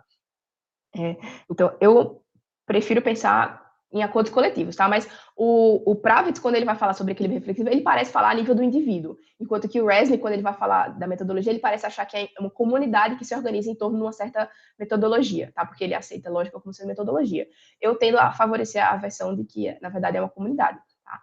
E aí a gente consegue identificar comunidades diferentes que praticam lógica de maneira diferente. Por exemplo, hoje em dia é meio banal, mas quando a lógica intuicionista saiu da lógica clássica, foi uma grande revolução. Tinha gente que perdeu suas cabeças pensando, meu Deus, como assim você não aceita a lógica clássica? Tá? Então, o que aconteceu aí foi que grupos diferentes de lógicos aceitaram evidências diferentes. E aí, existem 2 estágios de equilíbrio. Tá? Esse é o exemplo que o Michael Resnick vai falar. Os lógicos intuicionistas estão super felizes demonstrando seus teoremas e vivendo muito, muito bem, obrigada. Tá? O lógico clássico também se separou e viveu bem, até talvez aparecer lógicas paraconsistentes para tentar atrapalhar um pouco esse esquema. E aí a questão fica, será que a gente vai conseguir também entrar no outro estágio de equilíbrio, em que tem lógicas, a paraconsistência vira também um ponto de equilíbrio, ou não? Né? Parece que eles estão querendo brigar em relação à mesma coisa. E aí, como que isso vai se resolver? Não sei. E aí, falando outra coisa, voltando ao que você tinha falado no começo, eu acho que você falou que você talvez se sente hoje em dia mais excepcionalista. Eu acho que o excepcionalismo, se for da lógica clássica, faz sentido, porque a lógica clássica é uma teoria muito, muito difícil de tirar do equilíbrio, tá? Então, na outra apresentação que eu dei, eu acho que eu falei sobre o equilíbrio, não sei como é que é stubborn em português, teimoso, tá? Então, a lógica clássica está no equilíbrio teimoso, ele consegue rejeitar muita evidência que a gente joga nele, porque a teoria dele é muito, muito boa, tá? Enquanto que existem a versão do abdutivismo lógico, seria um equilíbrio fraco, porque, de acordo com o abdutivista, toda nova evidência eu tenho que revisar minha teoria. Toda evidência eu tenho que revisar minha teoria. Tá? E aí isso seria incansável. Então, eu acho que, se você fala que você é excepcionalista no sentido que a lógica clássica parece ser ainda a melhor das nossas teorias, eu acho que faz sentido sim. Tá? No sentido de que consegue resistir muito bem e ficar no perfeito equilíbrio ali, sem ser perturbado. Então, não sei se o excepcionalismo nessa versão não necessariamente é ruim, não. No sentido de que a gente ainda abre a possibilidade da revisão de teorias, tá? Quine, no começo aí da história, fez isso. Tá? Ele abriu a possibilidade de revisão, só que falou, não vale a pena. E o Williams também faz isso também. Podemos mudar, sim, as nossas teorias, mas não vou porque a lógica clássica é muito, muito boa. Tá? Então, na rixa aí, Priest versus Williamson, eu tendo a favorecer o Williamson só porque a teoria clássica realmente faz muita coisa. Tá? Mas aí, claro que depende se a gente está falando no nível coletivo ou no nível individual. Né? E como que exatamente a gente revisa a teoria nesses níveis diferentes. Outra coisa que você falou sobre a questão de Kuhn, né? A teoria dele tem paradigmas diferentes que sofrem revoluções. Eu não gosto de falar sobre essas análises do Kuhn porque eu acho que não são tão bem feitas. E a visão que ele tem da ciência hoje em dia também acho que não é tão mais bem considerada. Porque não existe necessariamente esses momentos de revolução. A própria teoria, a metodologia que é aceita pelos cientistas muda também de pouquinho a pouquinho. Tá? Então, essa metanarrativa que ele conta não se aplica quando a gente começa a prestar mais atenção em como que os cientistas revisam suas teorias. Por isso que eu prefiro também a história que o Lakatos conta em relação a como que a ciência vai ser revisada. Eu tenho diferentes programas de pesquisa ao mesmo tempo que aceitam teorias diferentes, pressupostos diferentes, e cada programa de pesquisa está em seu próprio, entre aspas, equilíbrio reflexivo, que aceitam novas evidências e revisam de pouco a pouco, tranquilamente. Eventualmente, um desses lugares pode ser que leve a um canto esquisito, que não leva a novas descobertas, e aí o programa vai sendo abandonado, mas não porque ele é falso ou não corresponde com nada interessante. Tá? Então, eu acho que se a gente adota a visão do Lakatos sobre o que seria ciência, faz mais sentido essa ideia também do equilíbrio reflexivo. Tá? E aí, uma talvez meio rebuscado, mas em Proofs and Refutations ele vai falar que o que ele está aplicando na matemática é a mesma coisa que ele falava na ciência, só que o tipo de evidência da matemática é diferente do tipo de evidência científica. E aí eu acho que a lógica tem evidência muito mais parecida com a matemática do que com a ciência. Mas ele vai falar que os princípios que ele está aplicando são basicamente os mesmos. Só que o tipo de evidência que vai providenciar essa revisão vai ser diferente. Tá? Então eu acho que o equilíbrio reflexivo acaba fazendo mais sentido nessas frontes mais amplas também. Eu não preciso necessariamente aceitar a visão que o Thomas Kuhn vai apresentar da ciência, porque eu acho que não se encaixa nem muito bem na ciência mais. Tá? E aí você também perguntou, né, onde é que tudo começa? A ciência é tipo na verdade, acho que é o Thomas Kuhn fala, um castelo construído em areia, né, e se a gente consegue colocar uma fundação boa o suficiente, flutua mesmo não tendo nada embaixo, né? Então, assim, as nossas teorias lógicas talvez acabam sendo dessa forma também. Mas não importa, porque sempre que eu começo a discutir revisão de teorias lógicas, eu já tenho uma teoria que eu aceito. Não está muito claro para mim, mas o próprio processo de equilíbrio reflexivo vai me permitir reconhecer qual que é a teoria que eu adoto e quais são as evidências que eu gosto ou não. Tá? Então, a partir desse processo e essa evidência e essa teoria, a gente consegue identificar mais ou menos qual que é a teoria que a gente adota em lógica. Tá? A versão lógica desse problema é a história de Aquiles e a tartaruga, em que acho que a tartaruga tenta convencer Aquiles de que uma certa coisa é uma verdade lógica, mas a tartaruga recusa, porque fala, não aceito nada como verdade lógica. Tá? Mas claro que aceita. Então, a ideia é que a gente já começa qualquer processo de falar sobre teorias de um ponto de partida que já é bastante rico em relação às coisas que a gente considera. Tá? Então, não existe essa pessoa que nunca considerou nada lógico, não fala nada. E nunca pensou nessas coisas, tá? Então, acho que a gente começa onde a gente começa, o melhor lugar possível. E aí pode ser que duas pessoas comecem em dois lugares muito diferentes e caminham em relação ao mesmo equilíbrio reflexivo, tá? E talvez se isso acontece com muita gente e a gente chega nesse ponto fixo, que eu posso querer falar que é a verdade com V maiúsculo se é tempo suficiente passar e eu não revisar minha teoria. Mas eu não preciso nunca decidir que essa verdade com V maiúsculo existe. Eu posso só utilizar o método e adequar a minha teoria às evidências que eu encontro, tá? Falei demais, desculpa, mas eram umas coisas que eu queria ter falado na palestra, acabei esquecendo. Perfeito, obrigado, Evelyn. João, fica à vontade. Opa. Boa noite, obrigado, Evelyn, pela palestra aí. Também gostei muito da parte inicial, principalmente para mim, que não sou da filosofia. Foi bem didático. Eu fiquei com a dúvida naquela cadeia de raciocínio que você apresentou para concluir que conhecimento lógico é um procedimento imperfeito. Porque, no caso, você começa dizendo que no P1 você tem essa disjunção, né? E aí, no caso, para você chegar na sua conclusão, você teria que, no meio da argumentação, dizer que conhecimento lógico não é nem perfeito nem puro, certo? E aí, no caso de P2 e P3, você consegue definir consegue concluir que ele não é um procedimento puro. Mas aí de P4 e de P5, você também consegue concluir que o conhecimento lógico não é um procedimento puro, certo? Então, aí, tipo, em que momento a gente pode concluir que o conhecimento lógico não é um procedimento perfeito para poder concluir que o conhecimento lógico é um procedimento imperfeito? Então, se o fundacionalismo está errado, isso aqui é falso. Se isso aqui é falso, então não é puro. Tá? Certo. E aí eu elimino a opção do puro. Eu faço a mesma aplicação nesse outro aqui. Se é um procedimento puro, então tem essas duas coisas que são verdadeiras. Mas essas duas coisas são falsas. Então, o meu antecedente também é falso. Tá? E aí eu elimino a lógica como procedimento perfeito, como puro, só sobra imperfeito. Tá? Meio que um silogismo disjuntivo escondido aí. Tá? Se eu tenho que aceitar a lógica clássica para poder fazer esse tipo de raciocínio, talvez. Sim. Mas o custo é esse. É porque no P4 se é um procedimento puro, no caso. Não deveria ser um procedimento perfeito para chegar a essa conclusão, não? Ah, tá, desculpa, realmente, P2 era para ser perfeito. Obrigada aí por notar esse erro importantíssimo aí no meu slide, era isso mesmo. O P2 era para ser perfeito. Obrigado. Tudo bem, vou retomar com o Hudson, que revisou o slide e não encontrou esse erro. Nada, que é isso. Valeu, obrigado mais uma vez.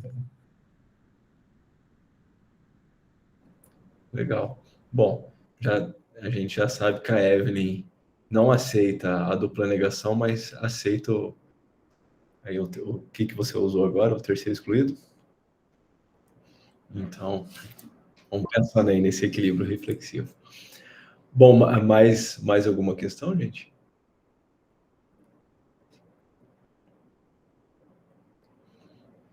Bom, se ninguém tiver, eu tenho algumas coisinhas, assim, nada muito fundamental, mas eu gostaria de talvez provocar um pouquinho, Evelyn.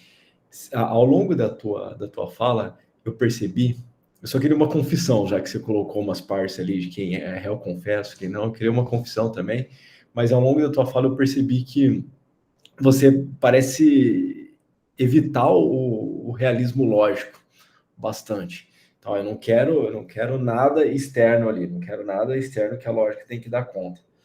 Mas, ao mesmo tempo, eu percebi algumas falas que, por exemplo, na tua última fala, você fala assim, talvez a gente chegue lá, alguma coisa assim, que talvez teria um parâmetro externo, né? E também quando você... Não sei se você poderia mudar os slides, quando você coloca aquele esqueminha das flechas. Isso, passou, isso. Você começa com uma evidência, ok? Isso, claro, já é discutível bastante.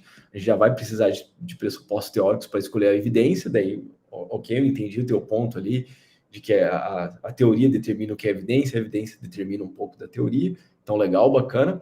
Mas o que eu fiquei na dúvida é que depois seria nessa troca, porque você disse que a gente pode perceber uma teoria como melhor, mas, enfim, qual que vai ser o parâmetro, então, para a gente fazer essa mudança?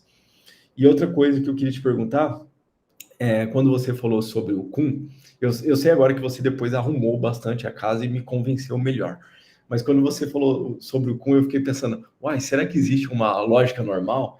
E a gente tem uma pluralidade de lógica, a gente tem várias lógicas, e, enfim, mas daí você, claro, você mencionou o Lakatos, eu acho que resolveu pelo menos aí a minha questão, considerando a perspectiva do Lakatos e não do Kuhn. Mas daí, indo para a minha última questão, então, você tinha falado daquela parte de normatividade sem pluralismo. Eu fiquei pensando, será que não precisa do pluralismo nessa perspectiva? Como que você articularia essas questões? Tá, sobre confessão de gostar ou não do realismo, eu acho que a gente pode ser anti-realista científico. Tá? Não estou falando que necessariamente é errado, mas eu acho que a visão mais precavida seria ser agnóstico em relação a isso. Tá? E o meu ponto principal é que o método de revisar não deveria me comprometer com uma certa ontologia. Porque se eu tenho uma certa ontologia como minha favorita, eu posso... existem outras maneiras de chegar lá. Tá? Então, talvez eu estou perdendo muito meu tempo se eu adoto inferência melhor explicação. Se eu já sei que tem uma estrutura lógica, talvez tenha um outro jeito de encontrar essa teoria lógica. Tá? Talvez só sentar na minha cadeira e pensar muito e eu encontro a lógica verdadeira. Tá? É um esforço muito grande olhar para o mundo e aí encontrar qual que é a teoria, que na verdade é a teoria lógica que eu podia intuir de qualquer forma. Tá? Eu acho que o problema do realismo lógico é um pouco em relação a isso. E aí eu acho que a versão agnóstica seria não me comprometo com nada. Tá? E aquele comentário de talvez eu chegue no ponto fixo é porque é possível. Mas o ponto fixo não necessariamente é o realismo lógico, tá? É só um ponto fixo. O problema é eu atribuir significado demais nesse ponto fixo que a gente chegou. Tá? Então, falei aqui do Lakatos, você se convenceu, mas eu acho a visão que o Van Fraassen vai ter em relação às teorias científicas como sendo mais prudente. Tá? Eu tenho um critério de adequação empírica, eu não necessariamente preciso escolher qual que é a teoria melhor além disso, porque é essa escolha que vai me forçar a falar que alguma coisa é verdadeira com V maiúsculo. Então, o empirismo construtivo ainda aceita que existe sim uma verdade com V maiúsculo, só que eu, Evelyn, ser humano, não consigo jamais decidir qual que é essa verdade. Tá? E a comunidade científica também não consegue fazer isso. Então, a verdade existe, mas não vai ser a noção norteadora da prática científica, digamos assim. O que vai ser a adequação empírica, que pode ser medida e pode ser conferida, etc. e tal. Tá? Então, eu acho que... não sei se essa analogia se encaixa bem no caso da lógica. Tá? Mas a ideia é não me comprometer com o realismo científico, porque eu não preciso metodologicamente e talvez vai ser falso. Tá? Então, a ideia é que se a gente tem uma metodologia que vai ser neutra em relação a essa escolha, eu acho que seria preferível. E essa setinha de teoria em relação à evidência é no sentido de que, por exemplo, pode ser que eu fui uma lógica clássica minha vida toda, mas vai que um dia alguém me conta que existe a lógica intuicionista. Tem uma outra teoria que acomoda mais ou menos a mesma coisa. Eu posso querer repensar um pouco os meus pressupostos anteriores. Tá? A ideia é que a gente pode descobrir novas teorias, alguém pode propor acordar uma epifania, tem uma certa outra teoria que talvez é melhor. Tá? Então, a ideia é que a gente sempre está aberto tanto a receber novas evidências empíricas, quanto a novos insights teóricos. Pode ser só uma reestruturação de uma certa teoria, por exemplo, num novo vocabulário, por exemplo, e isso às vezes acontece também na ciência. Então, a mudança que ocorre por questão de teoria e evidência seria basicamente isso. Existem certas considerações teóricas sem que nenhuma nova evidência tenha sido encontrada. Tá? Empregando aqui novamente o esquema do Lacazette, ele vai falar que acho que é previsões teóricas que acontecem desse tipo. Né? Eu não conferi nada novo no mundo, mas eu consigo prever certas coisas e desenvolver minha teoria a nível teórico, que acaba sendo mais importante até do que a adequação empírica nesse sentido. Tá? Então, a ideia aqui dessa setinha de teoria para baixo é só que eu posso querer considerar teorias alternativas que explicam a mesma evidência que eu tenho.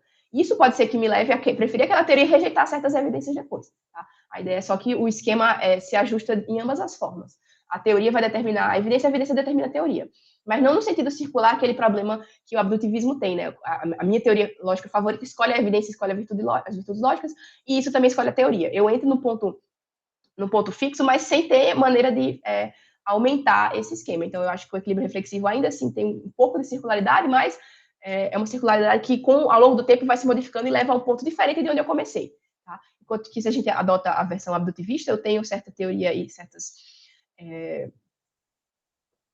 virtudes teóricas favoritas, isso determina a minha lógica. A minha lógica determina isso. Acabou meu trabalho. Acabou o trabalho de lógica do mundo e pronto, a gente escolheu uma teoria para todo sempre.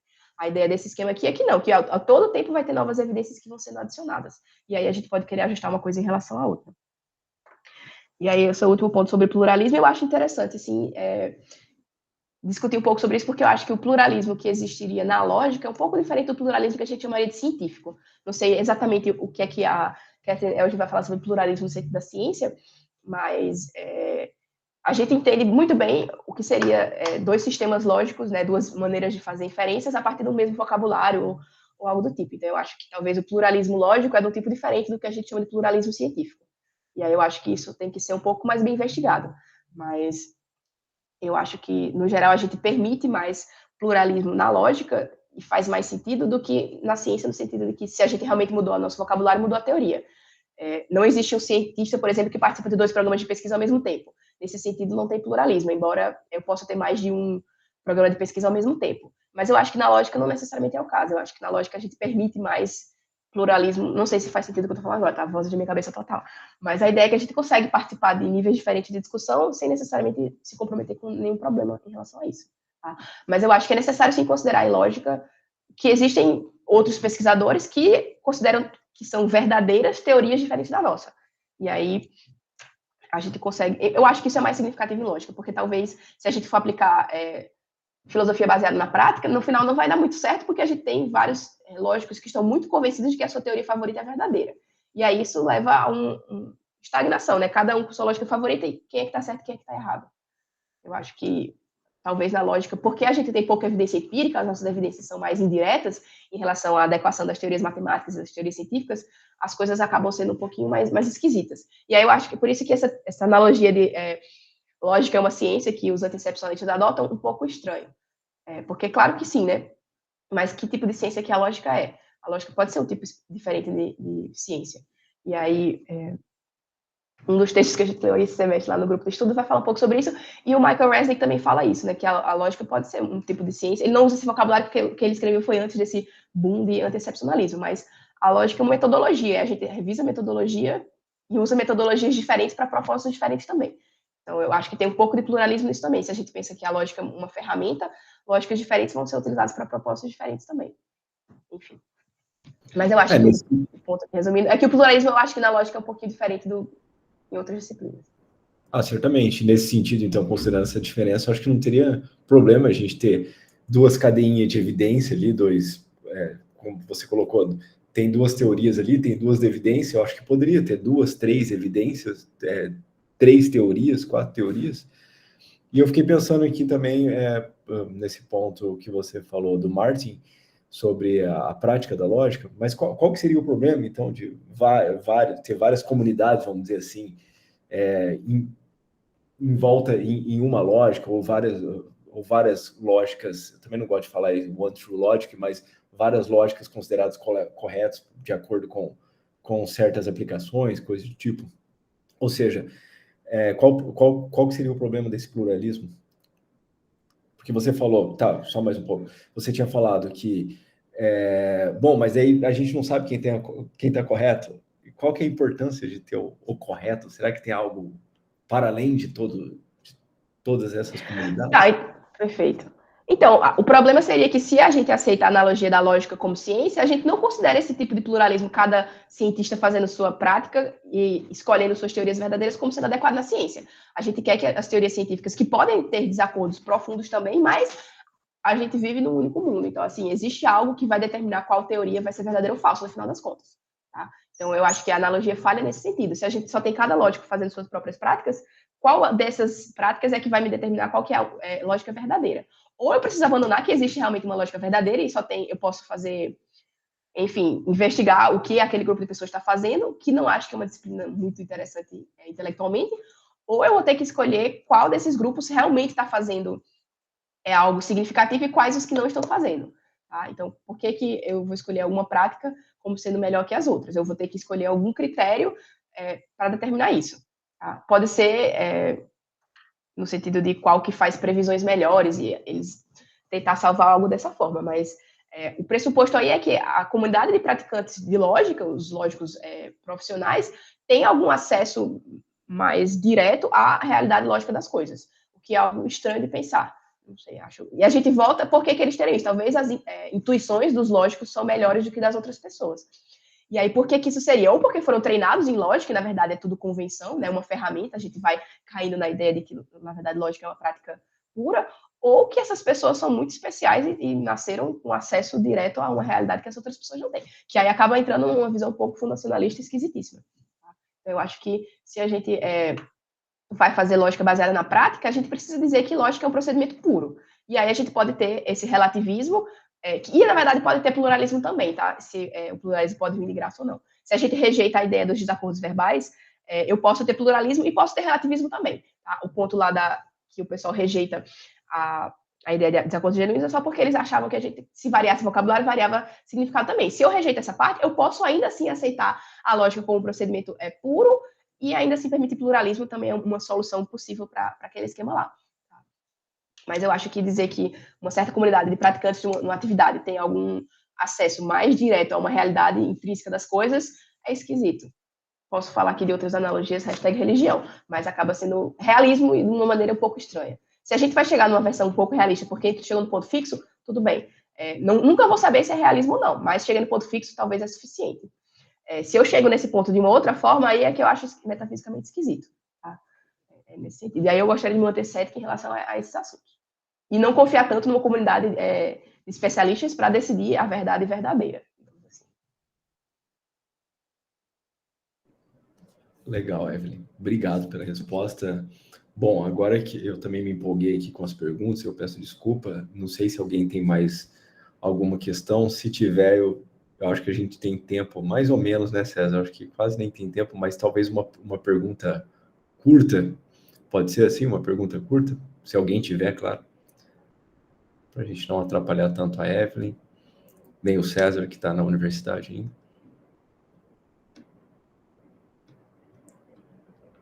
Ninguém? Ok. Então, bom, Evelyn, você bateu o recorde mesmo, tá? O nosso recorde, inclusive, aqui do NELF, normalmente a gente fica até às 8, passou um pouco, então, legal, isso mostra que foi profícuo, a gente conseguiu fazer a discussão, que é o mais interessante, o pessoal gostou da tua apresentação também, didática, etc., recebeu elogios, então agradeço, eu também gostei bastante, vários pontos interessantíssimos, obrigado mesmo, e é isso, gente, eu vou parar a gravação aqui. Evelyn, você gostaria de falar mais alguma coisa? Tudo bem? Só queria agradecer a todo mundo que veio assistir, queria agradecer a Laila, uma amiga minha que veio assistir também, que fez o PNG transparente das fotos dos gatos. Então, assim, obrigada, Laila. E obrigada aí a todo mundo que veio assistir. Foi legal e que bom que vocês gostaram. E estou super feliz de ter falado 40 minutos. Sinceramente, eu não esperava por essa. Mas deu certo. E agradecer novamente ao convite. Maravilha. Os gatos ficaram ótimos. Eu vou parar a gravação aqui, então, pessoal.